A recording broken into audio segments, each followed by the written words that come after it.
ఓం గంగణమతే నమ శ్రీమాత్రే నమ ధరం దత్తాత్రేయ నమ శివాయ గురువే నమ. ఓం నమ శివాయ శివాయ గురువే నమ. క్రీం క్రీం మహాకాళికాయ నమ. యూట్యూబ్ ప్రేక్షకులందరికీ కూడా నమస్కారం అండి. నేను పాలపర్తి గురునాశర్మ, జ్యోతిష్యం వాస్తు సిద్ధాంతిని.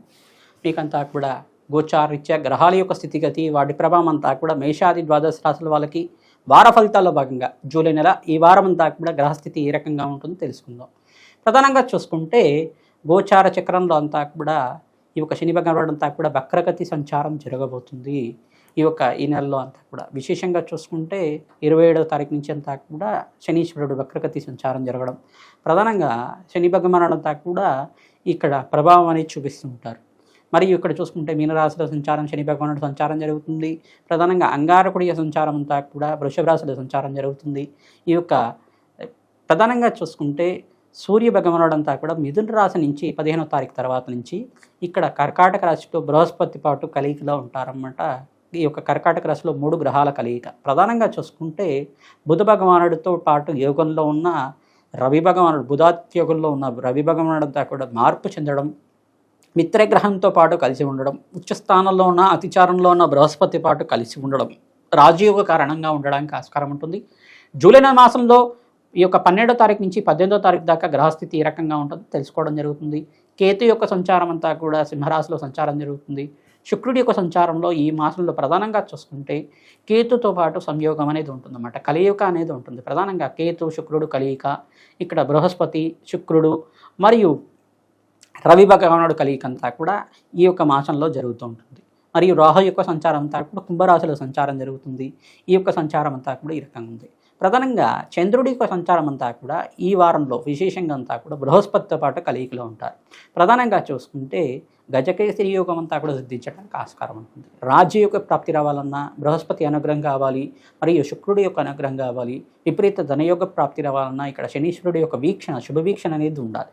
ప్రధానంగా ఈ యొక్క మేషాది ద్వాదశ రాశుల వాళ్ళకి ఈ వారంలో విశేషమైన ఫలితాలంతా కూడా ఈ యొక్క గ్రహాలంతా కూడా ఈ రకంగా ఇస్తున్నాయి. నవగ్రహాల యొక్క అనుగ్రహం కోసం గ్రహదోష నివారణార్థం వార ఫలితాల భాగంగా ఎటువంటి పరిష్కారం ఆచరించాలి, సంపూర్ణమైన దోష నివారణం అంతా కూడా ఆచరించడానికి మీకు అంతా కూడా చెప్పడం జరుగుతుంది.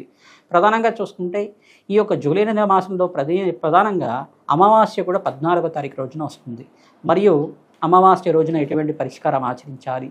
మరియు ఇక్కడ చూసుకుంటే అమావాస్య రోజులో మీరంతా కూడా పితృదోష నివారణాంతం అంతా కూడా శాంతి పూజలు ఆచరించడం, తిలతర్పణాలు ఆచరించడం వల్ల రాజయోగ ప్రాప్తి రావడానికి ఆస్కారం ఉంటుంది. ప్రధానంగా ఎవరైతే కనుక బ్రాహ్మణత్వకి స్వయంపాక దానం చేస్తుంటారో, బ్రాహ్మణత్కి భోజనార్థం అంతా కూడా స్వయంపాక దానం చేయడం వల్ల రాజయోగ ప్రాప్తి రావడానికి ఆస్కారం ఉంటుంది. ధనయోగ ప్రాప్తి రావడానికి ఆస్కారం ఉంటుంది. ప్రతినిత్యం కూడా దత్తాత్రేయ శాంతి పూజలు ఆచరించుకోవడం, త్రిలోహోమాన్ని ఆచరించడం, పితృదోష నివారణార్థం మీరంతా కూడా మోక్ష నారాయణ బలి పూజ ఆచరించడం వల్ల రాజయోగ ప్రాప్తి రావడానికి ఆస్కారం ఉంటుంది. ఈ వారంలో విశేషంగా మీరంతా కూడా చూసుకుంటే దక్షిణాయన పుణ్యకాలం అంతా కూడా ప్రారంభమవుతుంది. ఈ యొక్క 17వ తారీఖు రోజున విశేషంగా అంతా కూడా దక్షిణాయన పుణ్యకాలం ప్రారంభమవడానికి రాజయోగ కారణంగా చెప్పడం జరుగుతుంది. మరియు ఇక్కడ చూసుకుంటే ఎవరైతే కనుక శ్రీకృష్ణ పరమాత్మ ఆరాధన చేస్తుంటారో ఇక్కడ పుణ్యక్షేత్ర దర్శనం చేసుకోవడం, ప్రధానంగా పూరి పుణ్యక్షేత్రం అంతా కూడా దర్శనం చేసుకోవడం వల్ల రాజయోగ ప్రాప్తి రావడానికి ఆస్కారం ఉంటుంది. ఎవరైతే కనుక ఇక్కడంతా కూడా రథయాత్ర అంతా కూడా ప్రారంభమవుతుంది కావున విశేషంగా పుణ్య ఫలితాలు పొందడానికి ఆస్కారం ఉంటుంది. పూరి జగన్నాథ ఆరాధన చేసుకోవడం వల్ల రాజయోగ ప్రాప్తి రావడానికి ఆస్కారం. ఈ వారంలో విశేషంగా శ్రీకృష్ణ పరమాత్మకంతా కూడా వెన్నతో నివేదన చేయడం, ఈ యొక్క ఆవు పాలతో చేసిన బెల్లం పరవాణాన్ని నివేదన చేయడం, తులసి మాలను అలంకరించడం, ప్రధానంగా తులసి మాలనంతా కూడా స్వామివారికి సమర్పించడం వల్ల రాజయోగ ప్రాప్తి రావడానికి ఆస్కారం ఉంటుంది. ప్రధానంగా గోమాత సేవని అర్చించుకోవడం వల్ల రాజయోగ ప్రాప్తి రావడానికి ఆస్కారం ఉంటుంది. ఎవరైతే కనుక బీద వాళ్ళకి అన్నదానం చేయడం, అనాథాశ్రమంలో దానాది కార్యక్రమాలు ఆచరించుకోవడం వల్ల రాజయోగ ప్రాప్తి రావడానికి ఆస్కారం ఉంటుంది. హనుమతే శ్రీరామదూతాయ నమః. ధరం దత్తాత్రేయాయ. కన్యారాశి జాతకులకి జూలై నెల వార ఫలితాల భాగంగా 12వ తారీఖు నుంచి 18వ తారీఖు దాకా గ్రహస్థితి ఏ రకంగా అనుకూలిస్తుందో తెలుసుకుందాం. ప్రధానంగా చూసుకుంటే ప్రతినిత్యం కూడా మీరు దత్తాత్రేయ శాంతి పూజలు ఆచరించుకోవడం వల్ల రాజయోగ ప్రాప్తి రావడానికి ఆస్కారం ఉంటుంది. శనీశ్వరుడు యొక్క వీక్షణ అనేది ఉంది, వక్రదృష్టి అనేది ఉందన్నమాట. ప్రధానంగా మీరంతా కూడా కర్మదోష నివారణార్థం తిల హోమాన్ని అంతా కూడా ఆచరించుకోవడం, ప్రధానంగా తైలాభిషేకం చేయడం, శని భగవాన్ ప్రీతిగా తైలాభిషేకం చేయించుకోవడం వల్ల అదృష్ట లక్ష్మి స్థిరనివాసంగా ఉండడానికి ఆస్కారం ఉంటుంది. రాజయోగ ప్రాప్తి రావడానికి ఆస్కారం ఉంటుంది. విశేషంగా కూష్మాండ దానం చేయడం, శని భగవాన్ ప్రీతికరంగా గోమాత సేవను చేయడం వల్ల విశేషంగా కర్మదోష నివారణ అవ్వడానికి ఆస్కారం ఉంటుంది. ఎవరైతే ప్రతినిత్యం కూడా గోమాత సేవ చేస్తూ ఉంటారో, ప్రతినిత్యం కూడా గోమాతకి పచ్చిక తెలగపండి గ్రాసం సమర్పించడం వల్ల విశేషమైన ఫలితాలు పొందడానికి ఆస్కారం ఉంటుంది. సంఘంలో గౌరవం పెరగడానికి ఆస్కారం ఉంటుంది. విశేషమైన లాభాలు సిద్ధించడానికి ఆస్కారం ఉంటుంది. అదృష్ట యోగం సిద్ధించడానికి ఆస్కారం ఉంటుంది. విశేషమైన లాభాల కోసం ప్రతినిత్యం కూడా మీరు లక్ష్మీ కుబేర శాంతి హోమాది కార్యక్రమాలు ఆచరించడం, వారాహిదేవి అర్చన విధానం చేసుకోవడం వల్ల వారాహిదేవిని అర్చించడం మాత్రం చేత రాజయోగ ప్రాప్తి రావడానికి ఆస్కారం ఉంటుంది.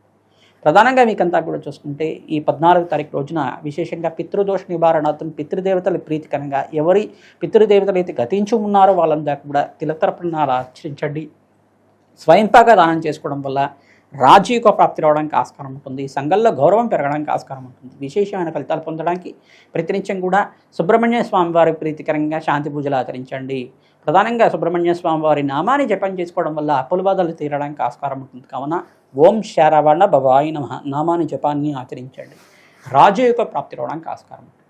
విశేషమైన ఫలితాల కోసం ప్రతినిత్యం కూడా ఈ యొక్క కాలభైరవ స్వామి దేవాలయంలో కూష్మాండ దీపాన్ని దీపారాధన చేయడం, కాలభైరవ అష్టకాన్ని చదువుకోవడం వల్ల కష్టాల నుంచి బయటపడతారు. ఆర్థిక ఇబ్బంది నుంచి బయటపడడానికి ఆస్కారం ఉంటుంది. విశేషంగా ప్రయాణాలు చేసేటప్పుడు అప్రమత్తంగా ఉండాలి.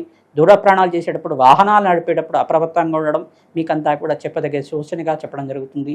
మీకంతా కూడా వాహనాలు నడిపేటప్పుడు అప్రమత్తంగా ఉండాలి. మీ ప్రయాణం అంతా కూడా సాఫీగా జరగడానికి ప్రయత్నించడం కూడా పరమేశ్వరుడికి అభిషేకం చేయించుకోండి. విశేషమైన ఫలితాలు పొందడానికి ఆస్కారం ఉంటుంది. దేవాలయంలో దర్శనం మాత్రం చేత విశేషమైన ఫలితాలు పొందుతారు. పుణ్యక్షేత్ర దర్శనాలు ఆచరించండి. విశేషమైన ఫలితాలంతా కూడా యోగకరంగా ఉండడానికి ఆస్కారం ఉంటుంది. బృహస్పతి ఉచ్చస్థానంలో సంచారం వల్ల, రవి భగవానుడు పాటు బృహస్పతి సంచారం వల్ల రాజయోగ ప్రాప్తి రావడానికి ఆస్కారం ఉంది. గోచారీత్యా వారాంతంలో మంచి శుభవార్త వింటారు. ధనయోగ ప్రాప్తి రావాలన్నా వ్యాపార స్థానంలో వృత్తిరీత్యా ఉద్యోగరీత్యా కూడా మార్పులు జరగడానికి ఆస్కారం ఉంటుంది. స్థాన చలనం కూడా జరగడానికి ఆస్కారం ఉంటుంది. విశేషమైన ప్రమోషన్స్ కూడా రావడానికి ఆస్కారం ఉంటుంది. కావున విశేషంగా శాంతి పూజలు ఆచరించండి. లక్ష్మీ కుబేర శాంతి హోమాది కార్యక్రమాలు, రాజశ్యామల యజ్ఞాధికృతులు ఆచరించుకోవడం వల్ల విశేషమైన ఫలితాలు పొందడానికి ఆస్కారం ఉంటుంది. హనుమతే శ్రీరామదూతాయ నమః.